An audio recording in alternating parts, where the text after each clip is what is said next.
Aksi unjuk rasa damai dilakukan oleh ribuan buruh se-Sumatera Selatan yang tergabung dalam berbagai kelompok. Dalam aksi ini, buruh menginginkan agar pemerintah provinsi merevisi ulang putusan UMP 2022 yang telah diputuskan beberapa waktu lalu, serta menaikkan upah UMK se-Kabupaten Kota Sumatera Selatan sebesar 7 hingga 10%. Pasca putusan MK terkait UU Cipta Kerja nomor 36 tahun 2021 yang dinyatakan inkonstitusional. Kami minta upah minimum kota Kabupaten Sumsel itu agar naik di angka 7-10%. Habis ini SPK. Kalau untuk provinsi yang sudah disahkan ini, Assalamualaikum warahmatullahi Ya tentunya kalau kita kembali kepada undang-undang, gubernur harus meninjau kembali dan Dewan Pengupahan harus bermusyawarah lagi. Rasa panas. jadi meralat kembali upah itu kan? Ya.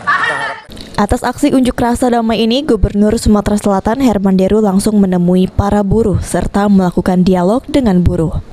Dalam dialognya, Gubernur Sumatera Selatan akan mengevaluasi kembali terkait UMP dengan berdiskusi kembali dengan pihak Kemenaker, Trans, serta Kemendagri untuk memutuskan kembali soal UMP dan UMK pasca putusan MK soal UU Cipta Kerja nomor 36 tahun 2021. Sambil menunggu hasil tersebut, menurut Deru, UMK dan UMP akan menggunakan aturan yang diberlakukan dahulu.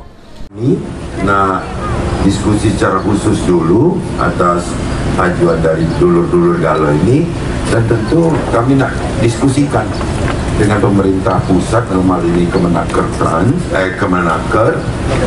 dan Kemendagri berkenaan dengan ini. Jadi selama ini belum ditetapkan di kabupaten kota, kupikir masih pakai aturan yang sedang diberlakukan. Gubernur sendiri cukup mengapresiasi aksi unjuk rasa damai yang dilakukan oleh para buruh.